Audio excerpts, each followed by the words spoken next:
What's up, everybody, and welcome in to another edition of the Sit Down. As always, if you enjoy this video, please make sure you hit that like button and let me know what you think of today's very interesting interview in the comment section below. If you're new around here, you just haven't done it yet, or you're seeing this video for the first time, hit that subscribe button below now so you never miss another Sit Down video. Also, to all of our friends listening on iTunes, Google Podcasts, or Spotify, welcome in. I hope you enjoy the show as always. Make sure you hit that 5-star rating button and give us a review. Let us know what you think of the show. What's up, everybody? My name is Jeff Nadu, and we are back with episode 154 of the podcast. I hope you're having a great week on this show. My goal is to always tell you great stories, but it's also to provide you with some of the great people that we have in this business and in this genre. And it's rare that I get to talk to someone like myself that does stuff similar to me. Today, we're going to do that. In my estimation, this guy has interviewed really people that we have not heard from in this genre. We're going to talk about his life and career. He is the host of The Other Side of Midnight with Frank Morano. You can find it on Talk Radio WABC in New York City. He also hosts one of the great podcasts that I urge all of you in the description of this video to go subscribe to. It's called The Racket Report. Now, understand, Frank Morano is a veteran in the media business, and he has interviewed people like John Gotti Jr., Victoria Gotti. Yes, John Sr.'s wife. I've never seen her interviewed. We're going to have to ask him about that. Let's do it now.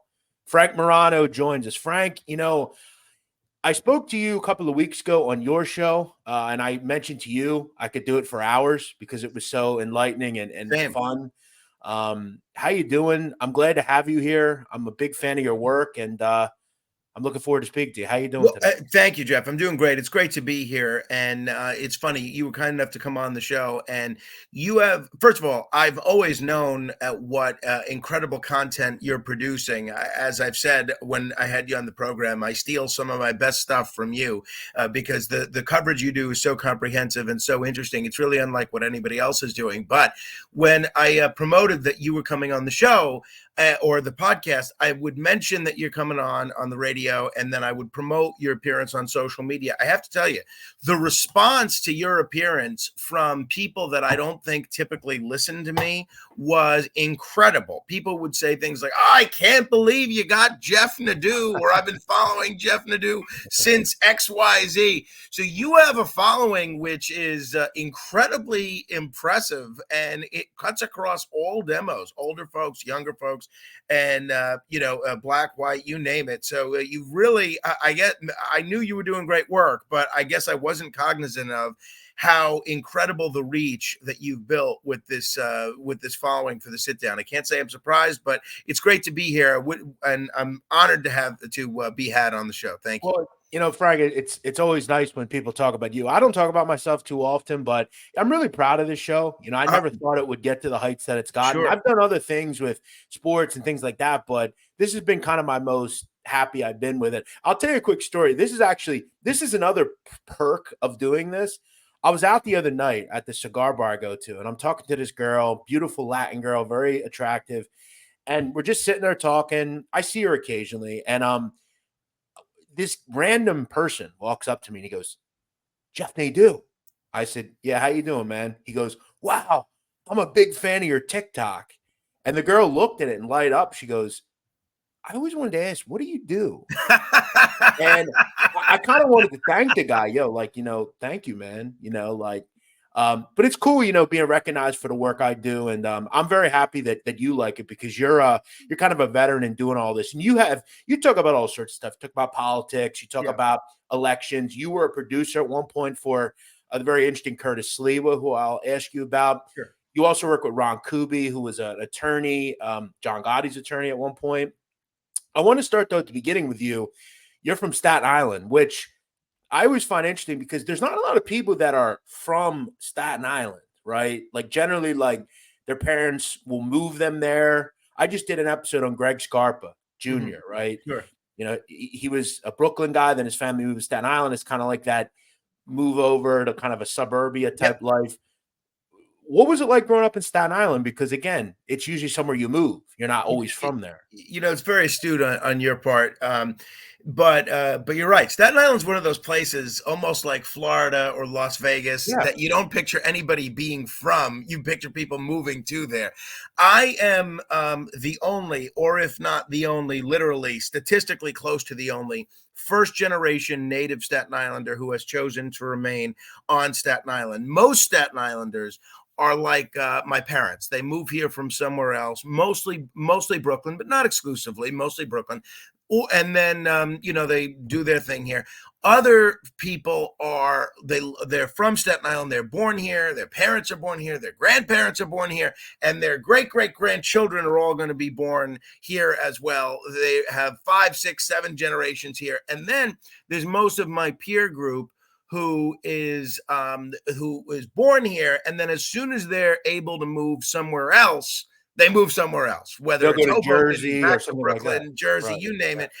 And then there's me, first generation native Staten Islander who has chosen to remain on Staten Island. And honestly, I think it's a great community. Staten Island has such a bad reputation, and honestly, so many of the people that I grew up with have made it fashionable to kind of rag on Staten Island, but I think it's a great place to live and to raise a family. And unless I'm publicly disgraced, there's nowhere else I'd rather live. Yeah, I've been to Staten Island once, and I agreed with you. I thought it was really bucolic, honestly. I thought it was a really nice place to live. It's pretty much near everything. I mean, I thought it was Yeah. great. Food's Well, I want to good. get you back out here. And now that I know you're a cigar fan, there's a couple of cigar bars we could check out over here that I think you'd get a kick out of. Absolutely. Yeah, I gotta, in the once kind of basketball season ends for me, I'm gonna do some traveling, and I definitely want to get up there and move around. Staten Island's a great place. I want to ask you. You mentioned your family, your parents are from Brooklyn. Obviously, you're Italian, Frank. Mhm.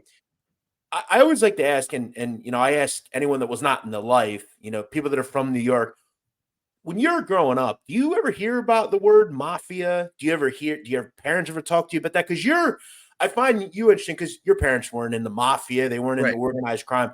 And I always relate that scene in The Sopranos. I think it's in season 1 where Tony's psychiatrist is having dinner with her family. And she talks about how, they're the people that are not in that world. And it's a shame that Italian culture is, when you hear the word Italian, you always think of the mafia or pizza, as he alluded to. What did you know about that life when you were Well, younger? it's funny. Growing up encompasses a lot of different grounds. So a lot of things different at 16 or 17 than you do at 9 or 10. But in terms of my family, nobody in my immediate family had any sort of connections with any sort of anything underworld or anything really unsavory. My grandparents were immigrants on my mom's side, and then my great grandparents on my dad's side. But everyone fairly straight laced. You grow up with certain people in a lot of neighborhoods in Staten Island, and you don't realize that some of them are either from mafia families themselves, or they have some sort of affiliation with organized crime. And that was certainly the case with me. There would be people that I would go to school with, play ball with, and then you would find out that so and so is the son of Lucchese family soldier. So and so is the grandson of Gambino family Were those captain. kids? Were those kids always?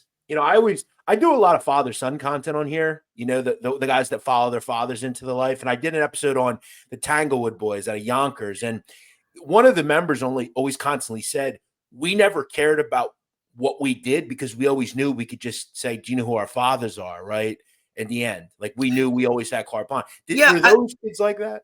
Honestly, not really. No, none of the ones that I was friends with, really, just because they wouldn't, because I wouldn't really want to be friends with people like that. So no, I never got the sense that the folks that I was playing ball with or going to school with or hanging out in school, that they ever had this sense of entitlement that does exist, not just among kids, but certainly adults. And, I've seen it, but I've always tried to steer clear of those folks. But yeah, I really started following organized crime cases really as an outgrowth of some of the work that I was doing in radio and paying attention to some of what was going on in politics, because it seemed to me, and we can talk about some of these specific cases, but it seemed to me that the federal government specifically was almost willing to suspend the Constitution and to throw the Bill of Rights through a shredder if it meant prosecuting organized crime figures. And Right. I have always had a real problem with that. And I started speaking up against a lot of what was going on the part of what the federal government and the DOJ were doing. And especially 20 something years ago, that was a rare thing. Most of the people in the media, there was very little alternative media like what you do at that point. Most of the folks in the media would just copy and paste whatever the government's talking points were on any organized crime issue. And I never was comfortable doing that. And you kind of wanted to buck the trend and say, well, wait, hold on a second. And if we look into even today, right, the government still has a perpetual, if you will, hard on for organized crime members. You see guys that are in their 80s still being prosecuted for, maybe they beat the government a couple of times or whatever. One last question about kind of your early years. I talked to an actor a couple of months ago. He grew up in Bensonhurst in Brooklyn, and he talked about in the 90s, it was a regular occurrence. He would see mobsters all the time, leaving school, and he ended up becoming an actor, a very successful guy. I guess I'll ask you, I mean, I don't want to lump you in because you're Italian, but what do you think made you not be, a person that hung around those kids that you talked about? Was it just the ethics that you were taught? I always find it interesting in a person that grows up in a certain place. Why didn't I become something? Like, why did I end up doing what I did? Yeah. What do you think it Well, was? look, I do think Bensonhurst in the 1990s is a little bit different from Staten Island in that Sure. same era. My parents are from Bensonhurst, and I don't know. There was never really a temptation on my part to do anything nefarious, unless you call speaking about some of the controversial issues that I talk about nefarious. My parents always made it clear that they had certain expectations of me, and they would deal with me pretty harshly if I ever got in trouble. So I was never really tempted to get involved in any of the hijinks that, especially people that do go down a wayward path, end up starting out as a younger person in terms of thievery or things like that. So yeah, no, it was never even a consideration in my part. Well, we're happy you didn't, obviously. So Not yet, anyway. There's still plenty of time to change. True. I guess that's true. Knock on wood. What was the first case you think that really kind of piqued your interest in? Was it, the commission case? Was it, because again, the word RICO, people always say to me, like, what was the thing that brought down the mob? And maybe it was John Gotti's the way he dressed, or he couldn't shut up on wiretap. And I always say, well, John Gotti didn't bring down the mob. Nobody brought down the mob. There's one word that brought down the mob. We're seeing this in organized crime at every level. They're now bringing RICO against rappers that are drug traffickers. That they're using RICO as a license to say, you know what, these little cases we're bringing on, you ain't working, so we're going to just hit you with either state RICO or federal RICO. The word RICO is the death knell of the mafia, and it did a very good job at getting rid of the mob. What was the first case that you remember?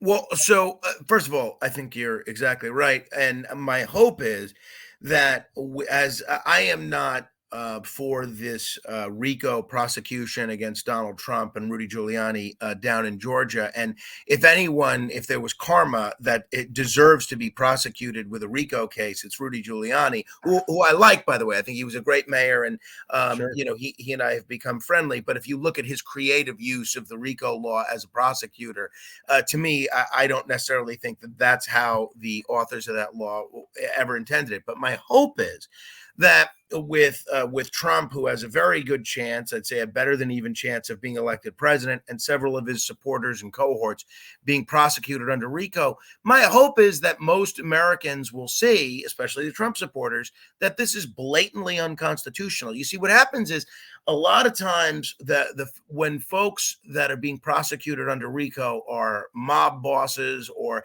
the head of a drug cartel or some major gang member, no one really cares, because the thinking among the average ordinary members of the public is, okay, they're bad guys, and Right. are we cutting some corners to put them in prison for life?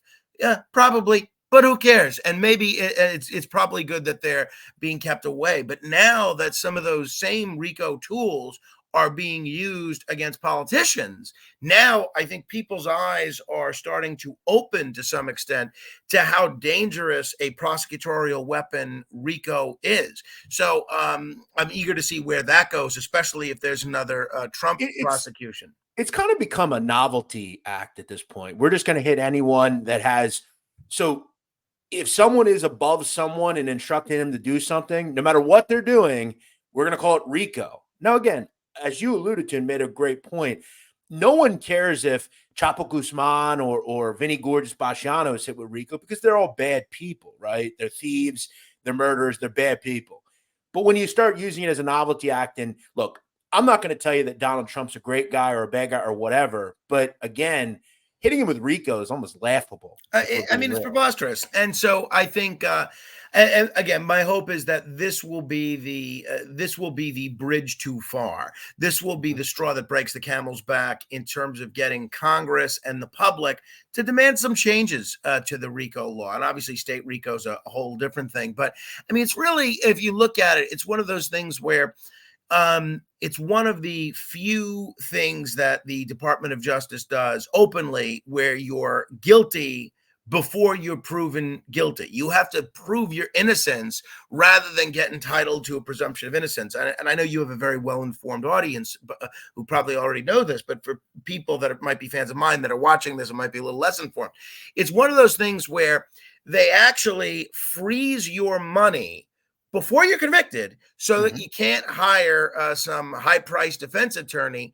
And to me, it's the definition of being un-American. I don't know how we can enter into a penalty phase for a crime that you haven't been convicted of. And the fact that in RICO cases, and I've seen this in a number of cases myself, in RICO cases, you can be sentenced based on acquitted conduct, I think is totally egregious. You can have a situation where a jury says, yeah, we found so-and-so did not commit these crimes. And the judge says, oh, yeah, well, I disagree, and I'm sentencing you as if you did commit these crimes. So but to get back to your question, the first case that I remember following sort of gavel to gavel was the infamous John Gotti case back in 1992, where the one where Sammy Gravano testified, the one where Bruce Cutler was disqualified from the case. I didn't cover that case on the radio or attend it in person. My mother actually was a juror in the Eastern District in another case in that courtroom, and she would go down to watch that case on her lunch hour. But it was just having an interest in seeing what was going on and seeing the media frenzy that was that case. The first case that I ever covered as a commentator was actually about 12 or 13 years later. It was the first of 4 trials of John Gotti Jr. And that was kind of my start in covering these cases as a media commentator. So I'd love to know. I mean, I feel like, if you ever have a fly on the wall moment, or what was something, if you could live a moment in Mafia history, what would it be? I think a lot of people would probably say the trials of John Gotti, because as you know, you can't broadcast federal trials, right? Which is outrageous, by the way. Which is outrageous.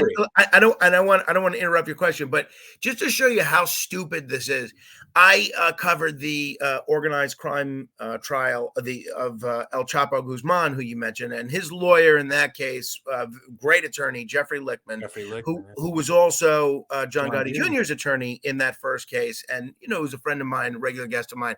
And the El Chapo case had not just a lot of attention in this country, but you might imagine internationally. So I went to that trial to cover it and to watch it. The trial is filled. And this was the same thing that happened on the day of the Vinny Gorgeous trial, especially when Joe Massino was testifying.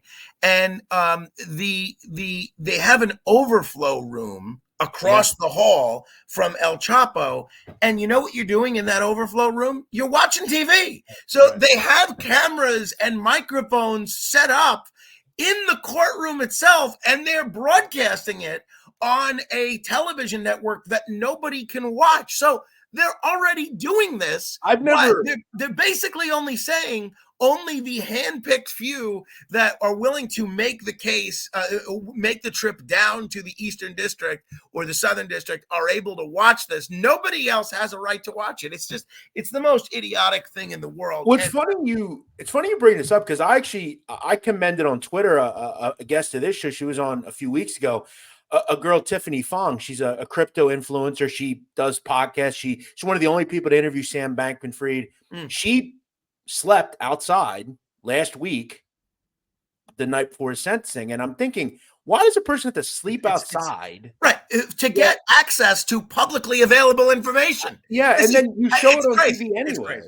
Yeah, it's super bizarre. Also, what are they hiding? Like, why can't we see that? I don't understand. I think, again, this is another thing that I hope changes with Trump.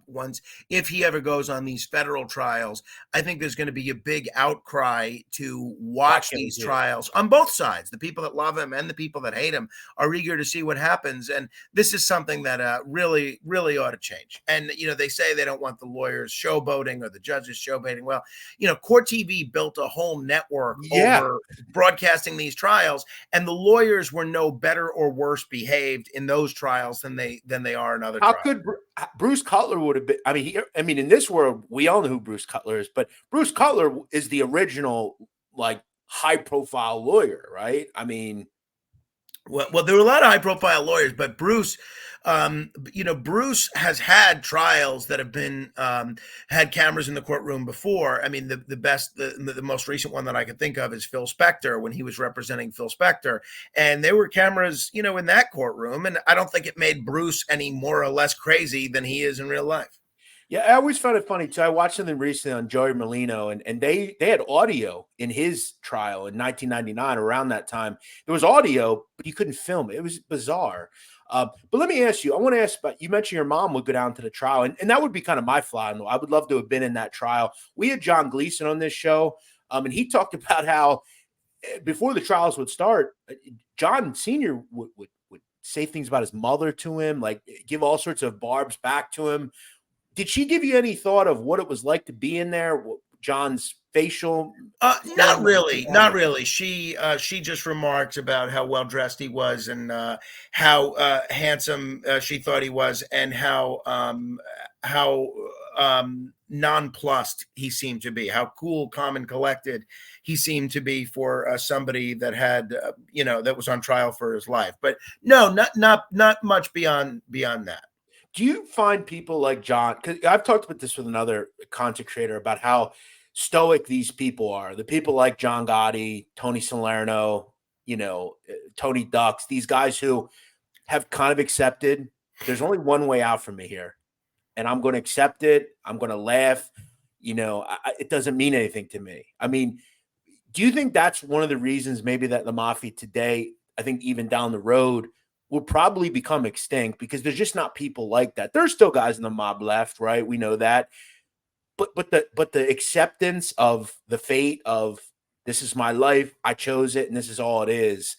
Do you find that kind of, obviously no one wants to make that decision, but again, you have to look at the ethical standpoint and say, wow, that's kind of impressive that a person could do that. Oh, no doubt about it. I mean, I can't necessarily get into the psychology of organized crime figures, and I don't know, but I think your theory is a good one. I think it tends to make sense. You have this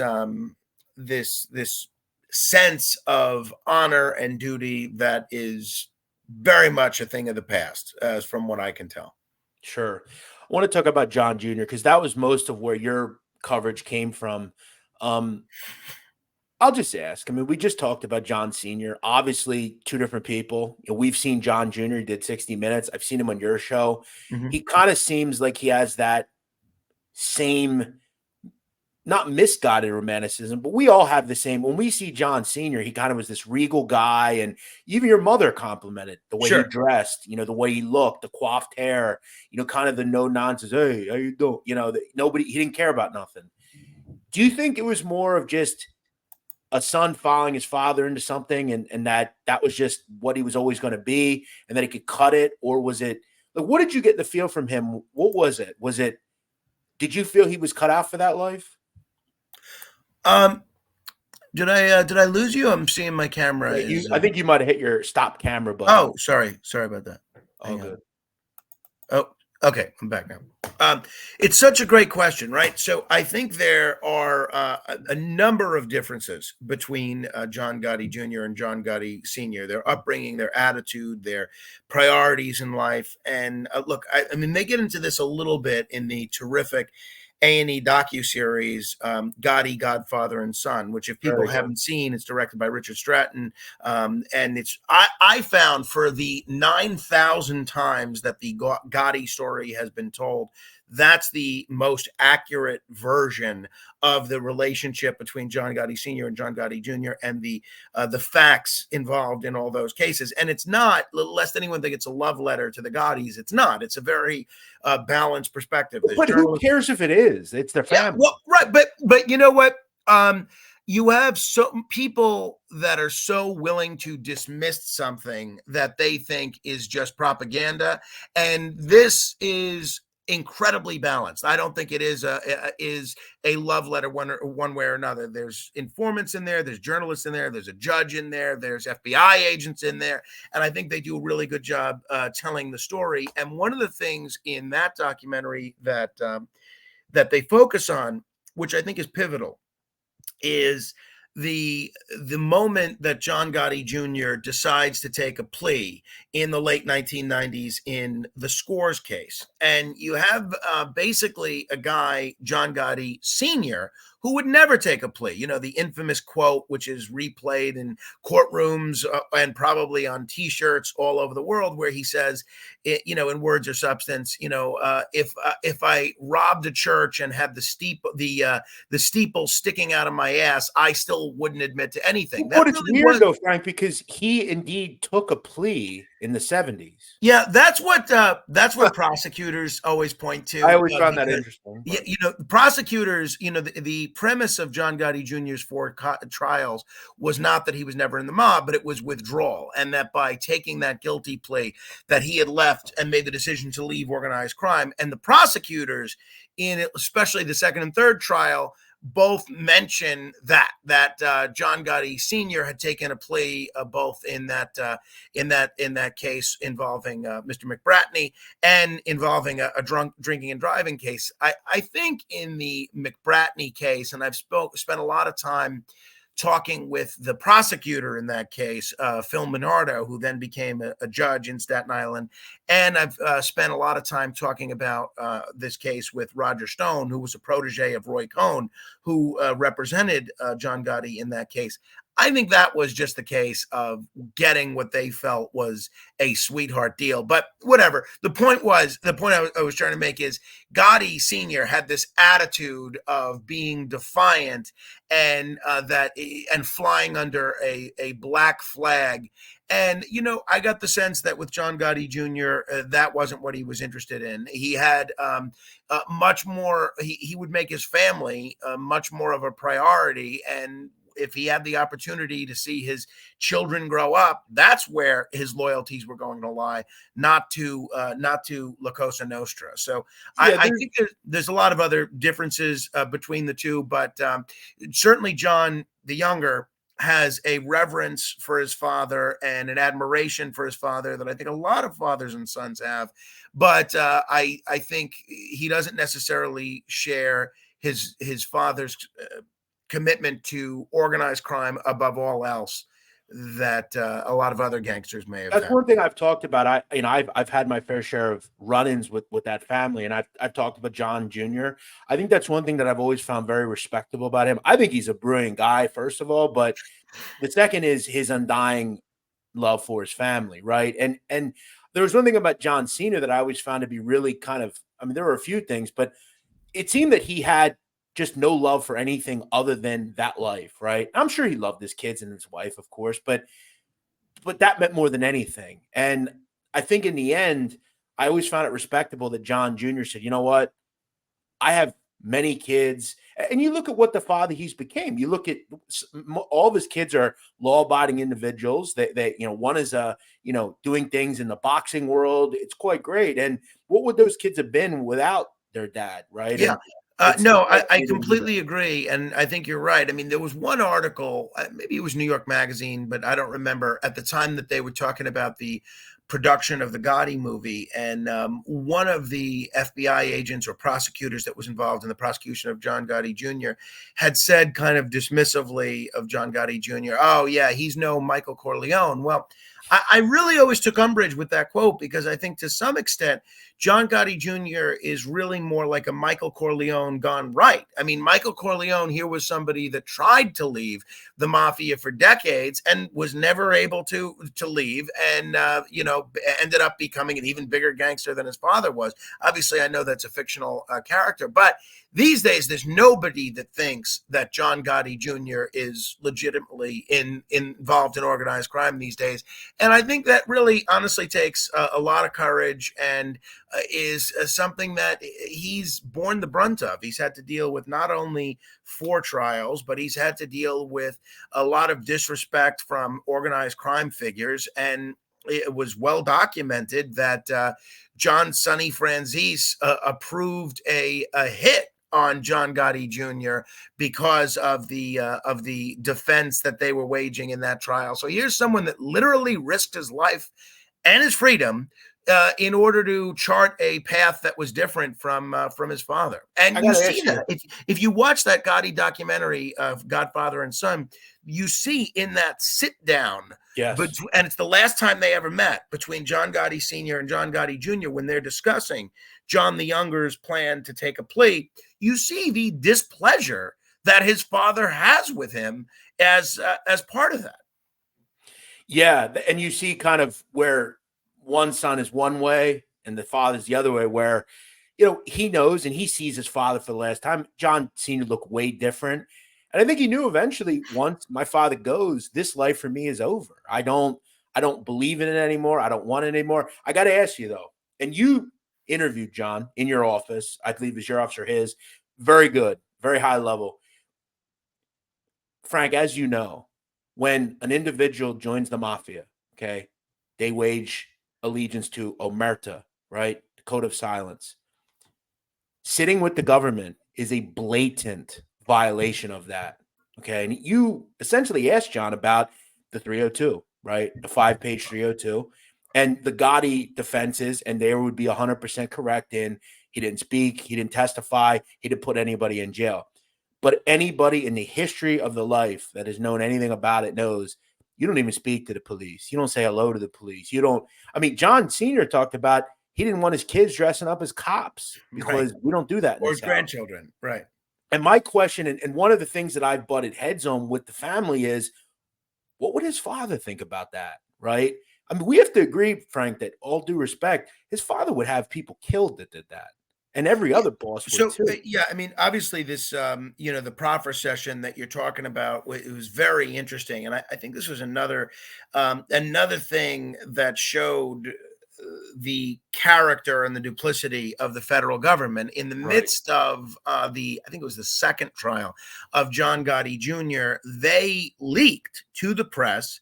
And Jerry Capisi's Gangland column had a big piece on this, and so did the New York Post. They put it on their front page. They leaked to the press that he had done this proffer session, and the New York Post specifically had a picture of John Gotti Jr. as a rat, which really can put someone's life in danger in organized crime circles if you are basically outing them as a rat. But yeah, I think that proffer session was one, I thought it was the most convincing evidence that John Gotti Jr. had left organized crime. And I think it actually, not necessarily, not that the jurors were supposed to know about this, but that bolstered his withdrawal defense in especially the second, third, and fourth trials, which I think is one of the reasons why the jurors in those cases found more of them found that he had indeed left organized crime. But yeah, I mean, it's not the kind of thing that John Gotti Jr. ever would have done. That John Gotti Sr. ever would have done, and is a major departure. And look, I'm not going to criticize the choices that anybody makes in order to be done with what they perceive as, a chapter of their life they're turning the page on. And as John pointed out in his interviews with me, is, nothing that he said in that proffer session was really true. And Frank, nobody here, let me just interrupt. Here's where, though, I think for a lot of people, this is where the distastefulness comes from. This is a guy who has also produced films about the witness protection program. He's went off against informants. He has people that he's affiliated with that go off against informants. But the name Gotti is all of a sudden out of that because it's them. If let me ask you, if John Gotti's last name was John Smith, he would put them in the Witsec documentary. Like, we all know that. Well, so I think this is where it becomes. I think it's a little bit different, right? So I mean, there are a lot of cooperators that are, that are, I haven't seen the Witsec documentary or anything like that, but there are a lot of cooperators that aren't necessarily criticized, that make the decision to cooperate, and then they tell the truth, right? I think there's like Mikey Scars, right? Well, right. Mikey Scars had a creative spin on a lot of incidents as well, but certainly there's a difference between someone like Mikey Scars and John A. Light, right? So I think if you're going to make the decision to be a criminal your whole life, assault people, sell drugs, rob people, kill people, and enthusiastically, and then when it comes time for you to pay the piper, get a get out of jail free card, because you're willing to not only testify but make up lies about everybody that you've ever committed crimes with or known. I think that's very different than someone that's willing to testify and tell the truth. I'm not making a value judgment either way, but I think it is different. And look, John Gotti Jr., unlike Joe Massino, Mikey Scars, John A. Light, certainly, he really didn't benefit significantly in any material way from doing that proffer session. I mean, I think it could be argued, I think he said this to me actually, that he actually hurt himself in a number of different ways by doing that proffer session. So I think there's a big difference. I think you make a great point with, like, this definitely stabilizes his argument that he's out of that world, right? But I think you're right also that, let's say they asked him, hey, look, tell us everything you know, and we will not pursue another trial against you. What he would have done, who knows, right? I always scoff at the whole, it was a legal strategy. But then again, when you say it, like how it kind of stabilizes that he is out of that life, right? And he's not involved. I think it makes sense. One of the best things you've done, and you've done a lot of good things, is on your show, The Racket Report.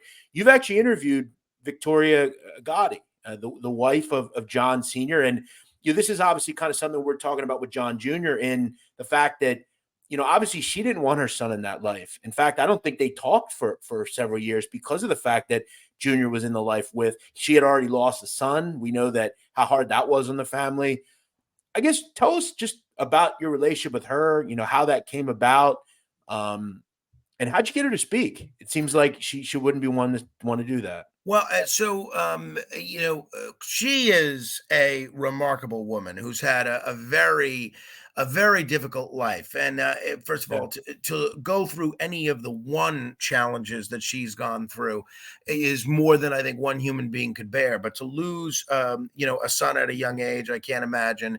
To watch your husband die of cancer in prison has got to be just an awful thing. And then to see another son go through 4 criminal trials, and then to see your grandson wind up in prison. I think I can't imagine the stress stress that takes on a human being.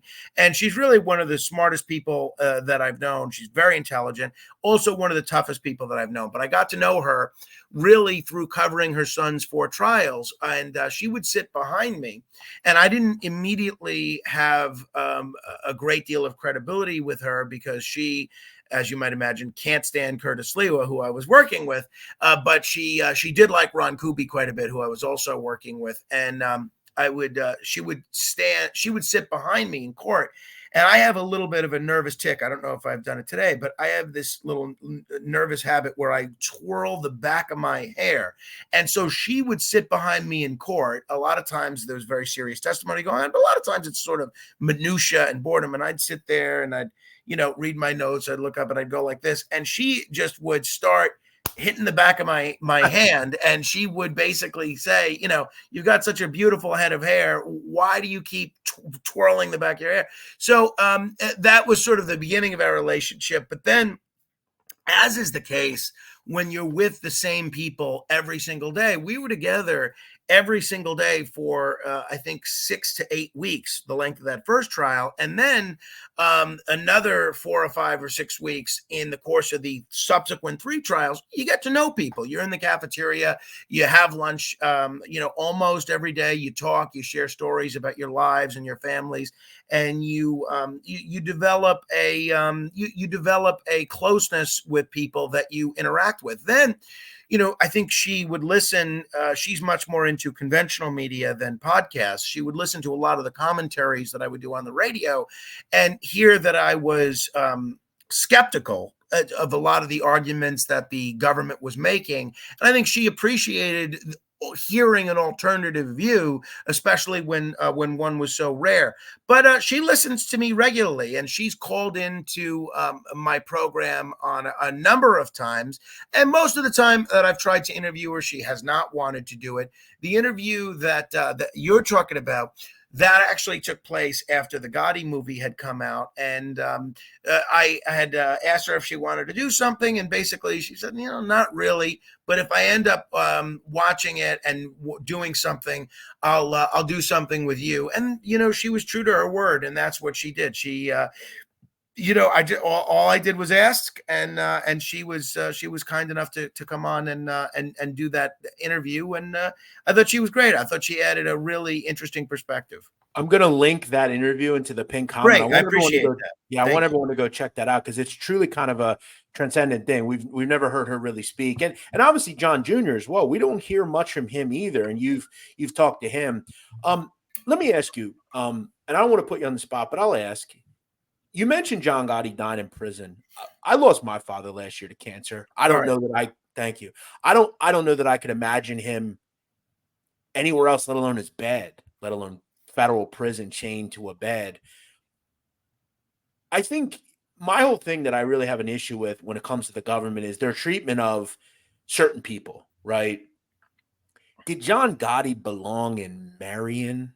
Did John Gotti belong in chained to a bed? Even Peter Gotti talked about he was clinically and medically dead, and they still wouldn't unhook the handcuffs. What's he going to do? Wake up? It's really shameful behavior by them. And I think there's one thing that I've learned over the last many years of doing this show is, for as corrupt as some of the people I talk about are, some of the depraved things that they do, I think one of the more depraved groups is the groups prosecuting them and the things and lengths they go to. Did John Gotti really deserve that fate?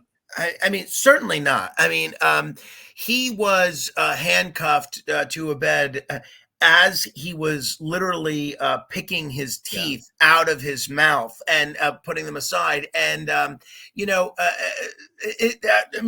don't treat animals that way. And look, I'm not in any way excusing any of John Gotti's crimes, including murder. But look, there's supposed to be a certain dignity that comes with how we treat human beings. And that's what separates the United States from authoritarian regimes like Iran or Myanmar or things like that. I mean, it's just atrocious. There was clearly a vendetta that the government had against him. And unfortunately, this is common. When you're willing to not take a plea, when you're willing to go to trial, and when you're willing to be defiant, they go out of your way to torture you. I've seen that most recently with Tommy Schatz, Tommy Gioli, and we could talk about that trial if you want. But the kind of treatment that he got in prison was staggering.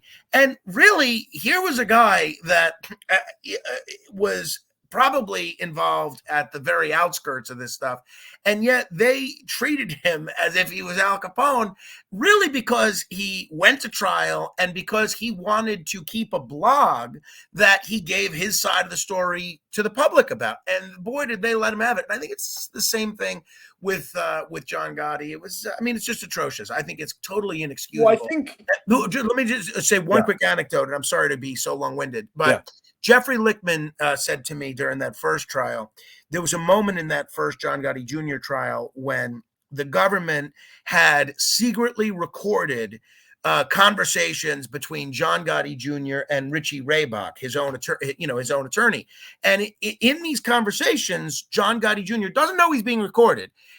In those conversations, he's bolstering his argument for leaving organized crime. And he's saying things that are exculpatory, things that would help in his trial.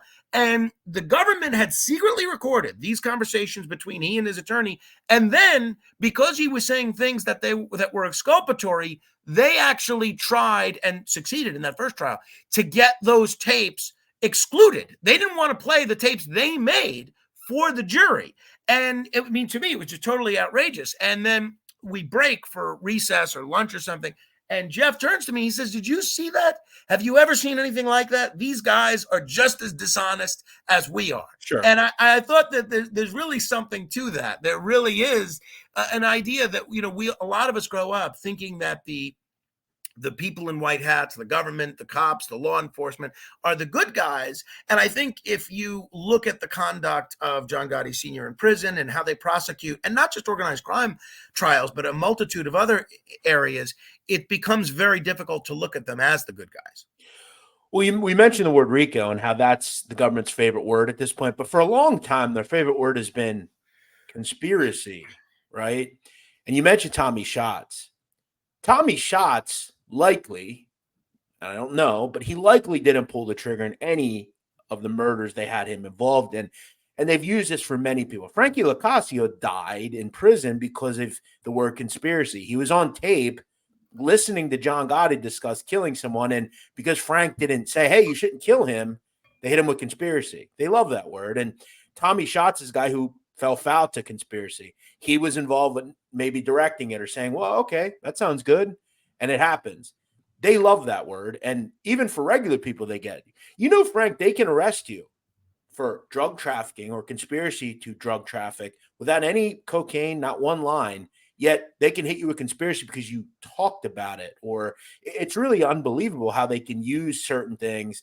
I had a guy on recently. He did a time in prison because he was at one point arrested for selling cocaine. And 10 years later, he mentioned bringing 2 white girls, one of which he was dating and his friend were dating, to a boxing event.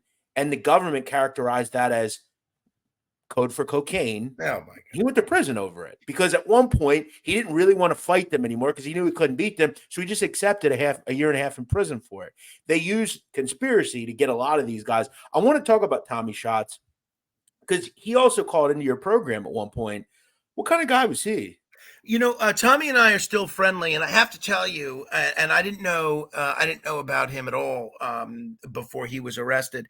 I have to tell you, I have really so come to admire him and think of him as a friend because here's a guy that was facing initially, I think it was even a death penalty case, but even when they took the death penalty off the table, he's facing the prospect of spending the rest of his life in prison. Has 4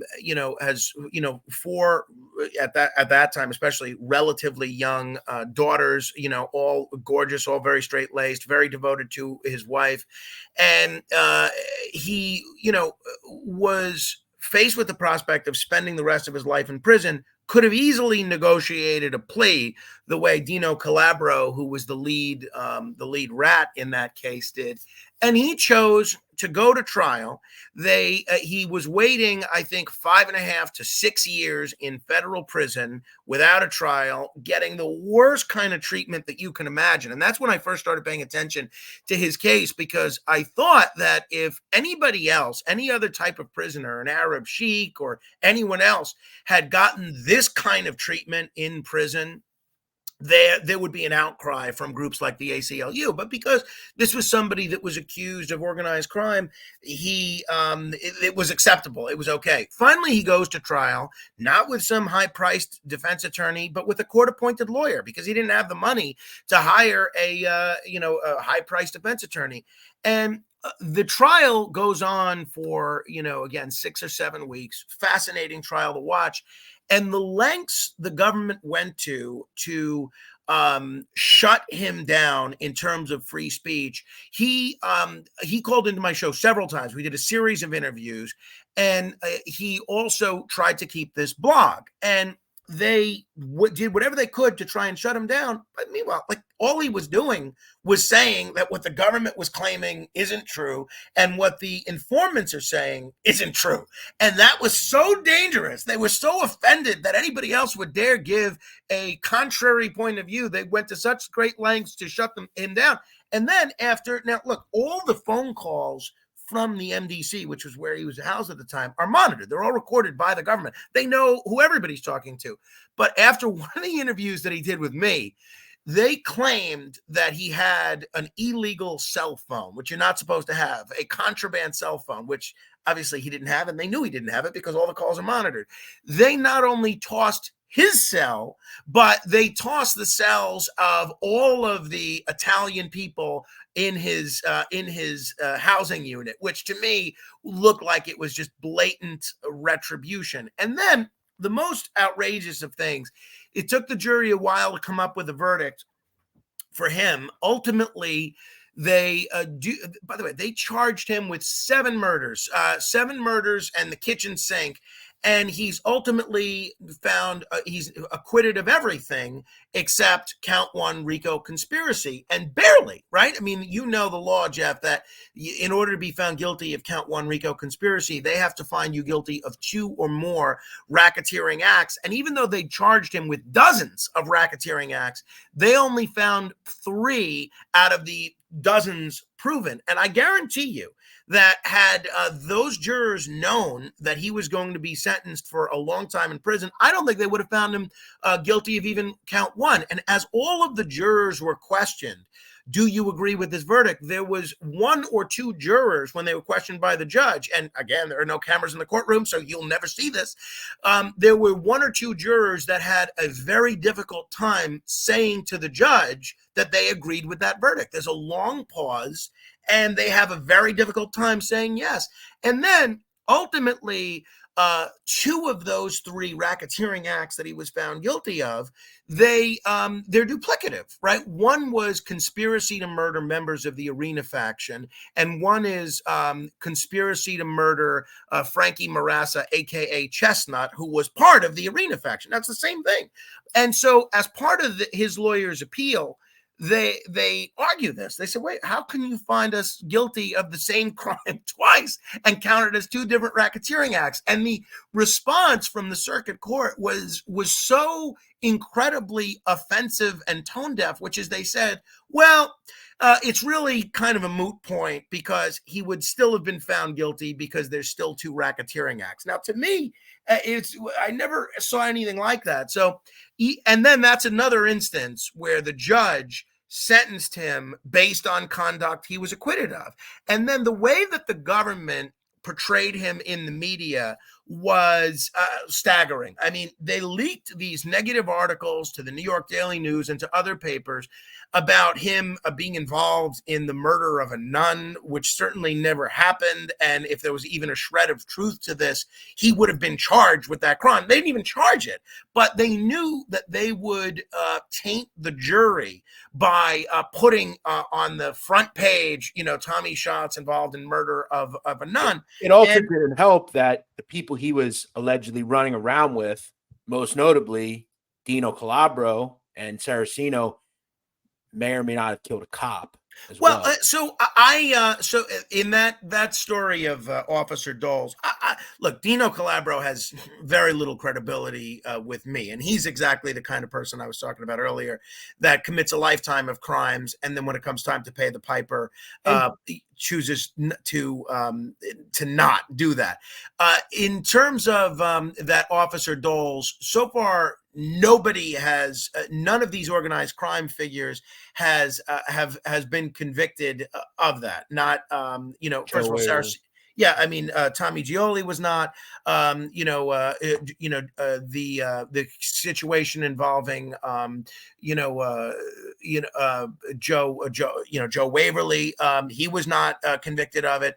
I think the evidence in that case is very weak. And there was one person that took a plea to being involved in that particular murder, and the name escapes me. I have it in my notes somewhere, but a young man, and as part of his elocution, he talks about being involved in that murder, and then the government loses the transcript of that elocution. And this is not in 1954. This is in 2013, 2012. They lost the elocution of the one guy who was, I think it might have been Joey Caves, Joe Compitello, Okay. who was involved and was found guilty for the murder of Officer Doles. The first murder of a cop by organized crime in 100 years in America by the And you mob. lose it.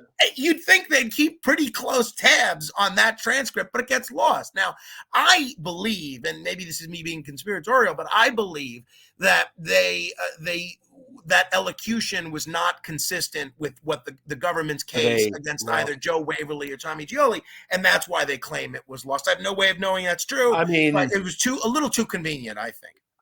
we wouldn't put it past them, would we? No.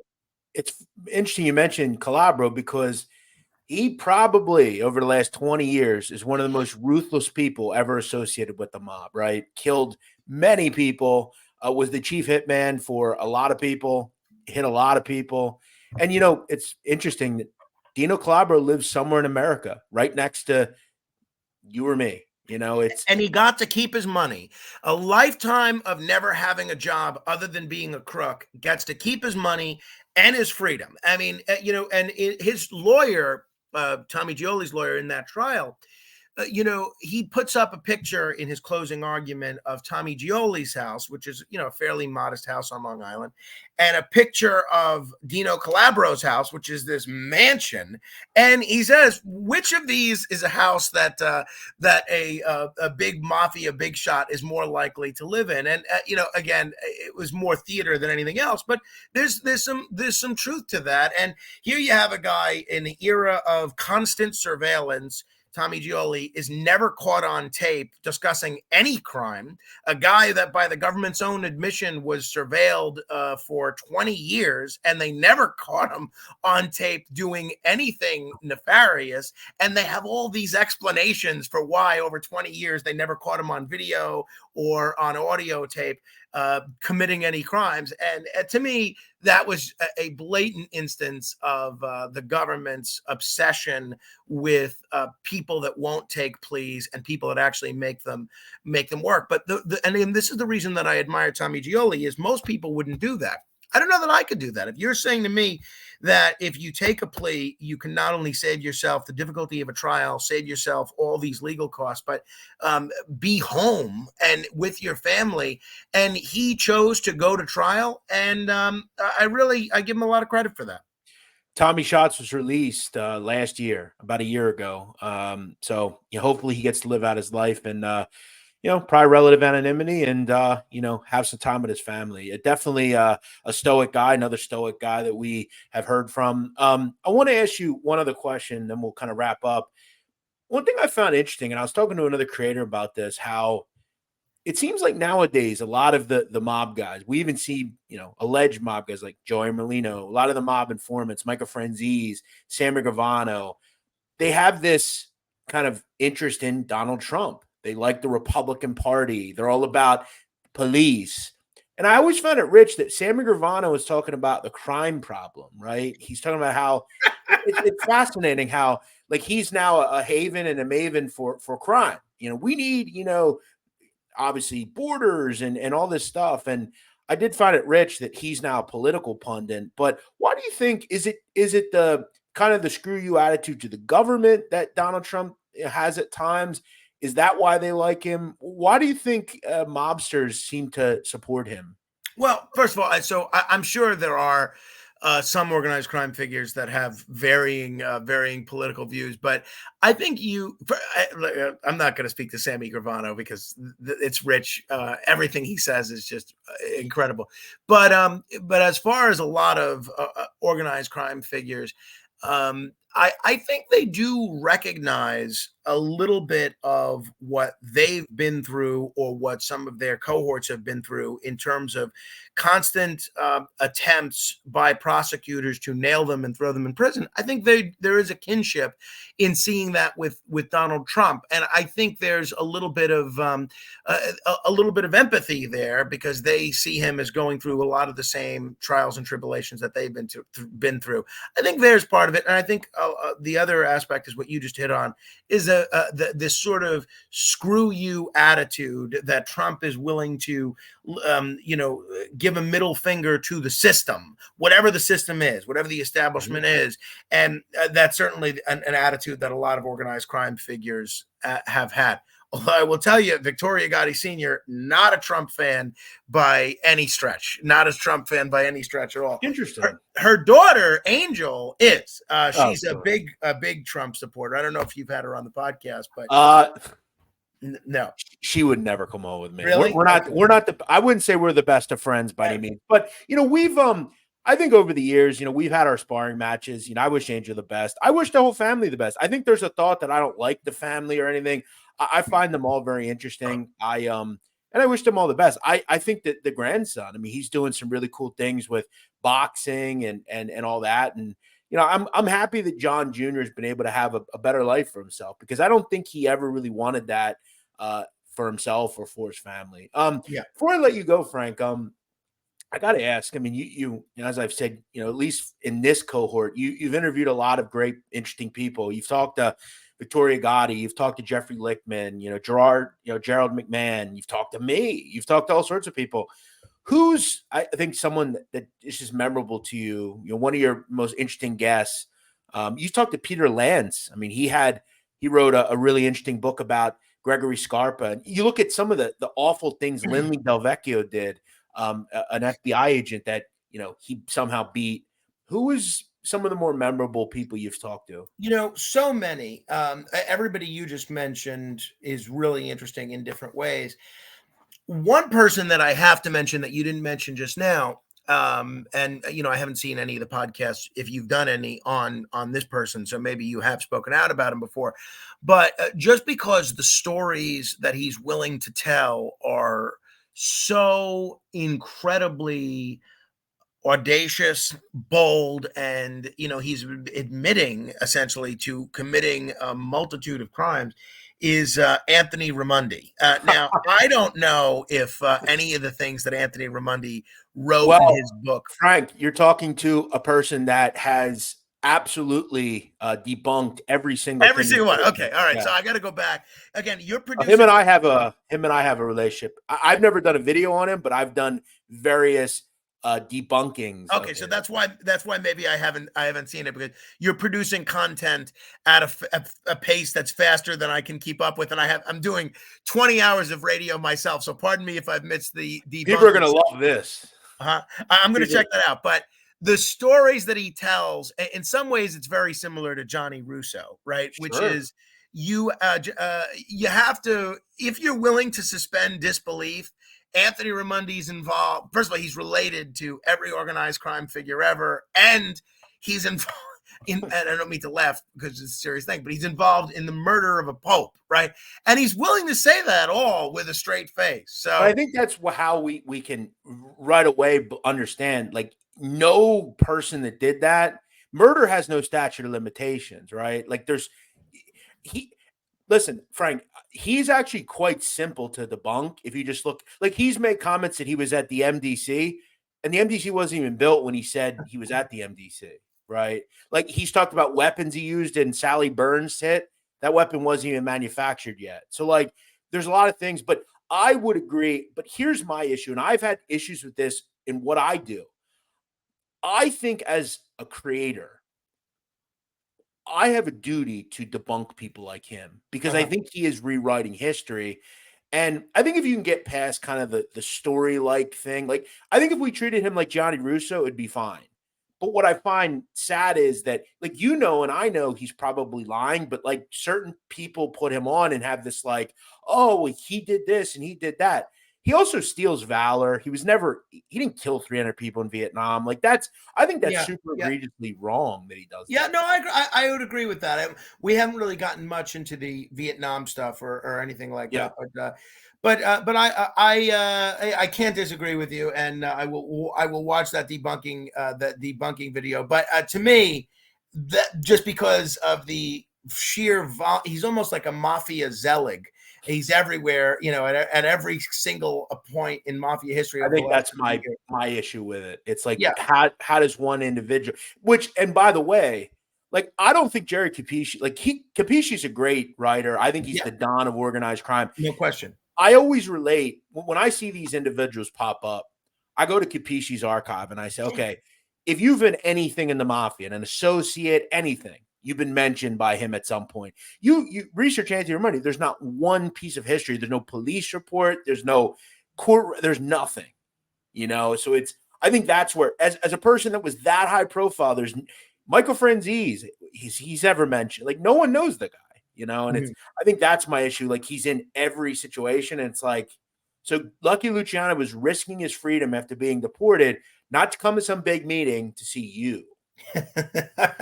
It does defy some sense of logic. I get it. So you put Michael Franzese in the same category as Anthony Raimondi? No, I'm saying that I find it interesting that, like, Franzese was in the Colombo crime family, right? I want to say at one point Franzese debunked that he had never heard of Raimondi. Right. Well, no, and I've interviewed Michael many times, and he's told me largely the same thing, and he's also called into question a lot of the things that Johnny Russo has said. But for entertainment value, I think it's quite a yarn. I think as long as you realize that, like, he is not believable. Like, I don't find Rich Kuklinski believable either. Like, he tried to put himself in as a mafia hitman. And I get questioned all the time, is he real? Is Raimondi real? And I think as someone that researches this, I have a duty to tell you, like, no. Factually. Yeah, well, and I'm glad you're doing that. You're doing that. That's great. But yeah, that's great. I would strongly urge everyone, go check out Frank's Racket Report. It's great. And I'm sure we'll have you back again, Frank. I like talking to you about different issues and different things.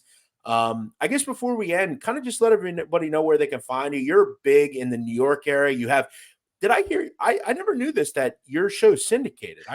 So I appreciate you mentioned that. So we're on every weekday or every weeknight from 1 a.m. to 5 a.m. Eastern on 77 WABC in New York, which is a great radio station, I grew up listening to.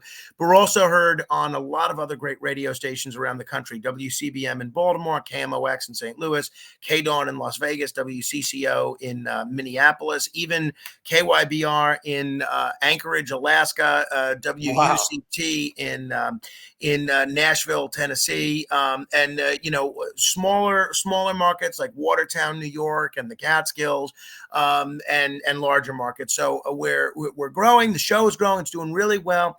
And now with podcasting, if people, first of all, I love podcasting. I especially love what people like you do, who can really dive deep into a subject. But the thing that makes live radio so great is that it's live. So I was on the air live with the recent Baltimore bridge collapse, and I'm giving people updates in real time, and I'm doing it 2 hours before there was even a mention of it on Fox News or CNN. So there's just something about live radio, especially in the overnight hours, that is so special, especially when folks get to call in, because you never know who's going to call in. It could be Victoria Gotti, it could be somebody else. You just never know. But for people that can't stay up from 1 a.m. to 5 a.m., they can listen to the podcast whenever they want at fmwabc.com.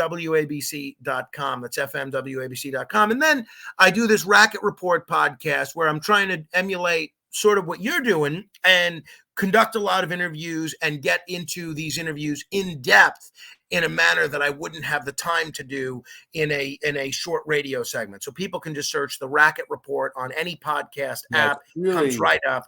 And I appreciate the opportunity to talk about it. Thank you. Yeah, absolutely. One final question. I know you love New York, right? It's your home. It's where you've been your entire life. I tweeted this recently, and I guess I have a hard time understanding this. You mentioned Giuliani and some of the tactics he used to keep crime down, and I think New York was probably at its safest when he was mayor. I don't know about other administrations, but I know now you're duplicitously unsafe there, right? What civilized society can operate like New York does before you just say, this is an anarchist state where we're just going to allow anything to happen? What state can operate where, like some of the things that have went on in that city, how long can you deal with something like this? Well, for starters, just a lot of people don't realize this because it doesn't feel this way. But in terms of statistics, there were fewer murders, robberies, and assaults last year in New York than there were in the lowest year of the Giuliani administration. Now, it doesn't feel that way because the crime rate had gone down so precipitously under Rudy Giuliani. And now that crime has started to tick back up these last 4 years in New York. And even more so than that, there's this feeling that it's not limited to certain neighborhoods, that this could happen anywhere. It's contributed to a feeling of people feeling unsafe, irrespective of what the statistics say. But really, just most recently, if you look at this horrible, tragic murder of this police officer, Jonathan Diller, the person that killed him should never have been out on the street.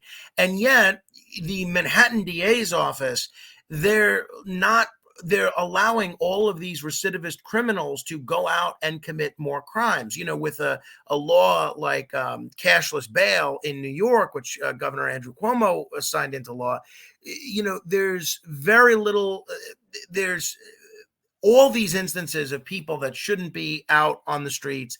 And then shockingly, a lot of them are committing crime. So, and this is more the question of how long can civilized society? Well, people are moving. People are moving. Last year, 4 out of the 5 boroughs lost population. Statewide, New York lost population.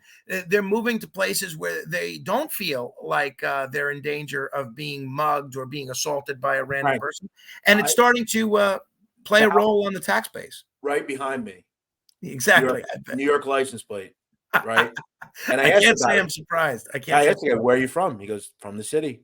He said, no. Why wouldn't I want to live somewhere like this? It's quiet, And as Yogi Berra says, it's getting late early. I'm hoping things can turn around, but a lot of people that I live amongst, they pine for the moment where they can move to someplace like Florida or Pennsylvania, and they're counting down the days if they have a job that requires them to be here, that they can move. So I'm not like that. I'm in it for the long haul, but I can certainly understand why other people are having a different view. Yeah, it's a shame. But we'll leave it there. Frank Morano, one of the greats in New York radio. I'm a big radio guy. I like radio. I'm glad you're still keeping it alive. AM radio, right? That's the old school right there. So good for you. Also, again, check out Frank Morano. I'm going to put in the pinned comment, the Racket Report, some great interviews on there. Frank, we'll have to speak to you again. I really appreciate you coming on. Thank you. I hope you'll come back on the Racket Report again soon, Jeff. Frank, you don't have to ask. Do me a favor, hang on after I end the show. I want to ask you something, but thank you for coming on. I really appreciate it. Thank you, Jeff. Take care. See you on the radio, everybody. Here on the Sit Down.